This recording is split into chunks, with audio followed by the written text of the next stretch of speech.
Un voyage qu'ils ne sont pas prêts d'oublier. En janvier, 23 élèves de terminale du lycée Émile Le Tournel partent pour une semaine de visite à un rythme trépidant. Entourés de leurs professeurs, certains découvrent la capitale pour la toute première fois. Ils sont heureux en fait, tout comme nous. Sadine P a fait tout pour eux. Pardon.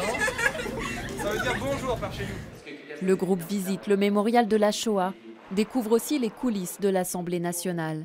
J'étais comme un gosse dans les couloirs, dans les salons. J'avais toujours rêvé de venir ici. Suivent ensuite le ministère des Outre-mer et une rencontre avec Annick Girardin, le palais du Luxembourg et même l'Élysée en compagnie de Brigitte Macron. De quoi avoir une bonne compréhension du fonctionnement des institutions. J'ai demandé à mes élèves volontaires de venir vous accueillir ce soir. Pendant ce séjour, les jeunes tissent aussi des liens avec des élèves d'un grand lycée parisien et découvrent la maison de la radio. Quelques-uns ont même la chance de participer à l'émission La Marche de l'Histoire sur France Inter, présentée par Jean Lebrun. Service de la grande pêche. Des rencontres, de l'émotion, avant le point d'orgue de ce séjour, le projet Euroscola. Le temps d'une journée, les lycéens se glissent dans la peau d'eurodéputés. Ils ont la chance de représenter la France au Parlement européen, à Strasbourg. Immigration, sécurité, entourés de jeunes de cultures différentes, ils débattent de sujets d'actualité et doivent au final proposer un projet de loi. Émeric Boissel remporte même un jeu de culture générale en équipe. Tous repartent riches de cette expérience que peu de jeunes ont la chance de vivre.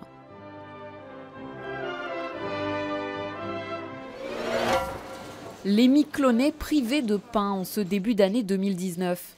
La seule boulangerie du village a fermé ses portes et les habitants n'ont d'autre choix que d'attendre la livraison en provenance de Saint-Pierre chaque mardi. On profite d'un arrivage, mais sinon c'est vrai que c'est pas facile. Ça va même, à la longue, je pense que ça va même être usant. Plus de pain frais sur une commune, c'est vraiment pas facile.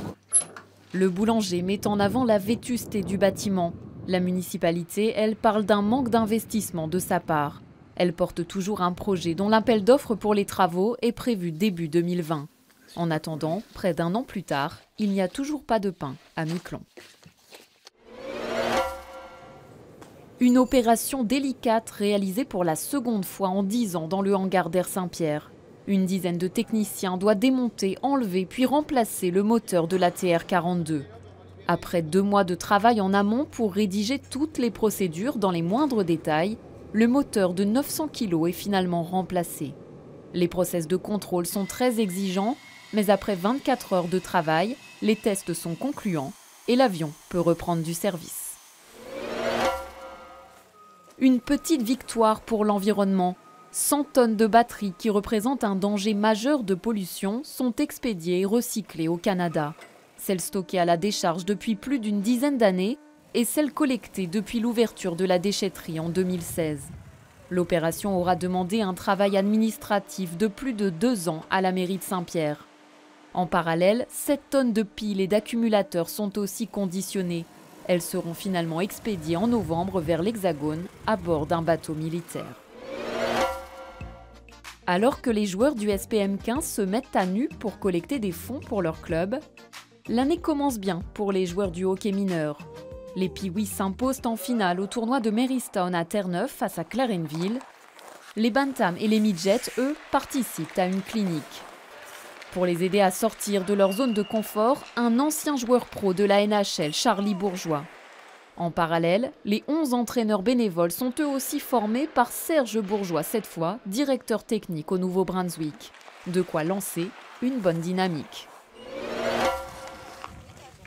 Alors que l'hiver s'est bien installé à Saint-Pierre, le 8 janvier, bien au chaud dans son berceau, Arthur découvre le monde qui l'entoure. Le premier bébé de l'année aurait dû naître à La Rochelle, mais c'est finalement Saint-Pierre qui l'a choisi pour le plus grand bonheur de sa famille. J'ai été arrêtée depuis la fin de l'été en métropole pour une menace d'accouchement.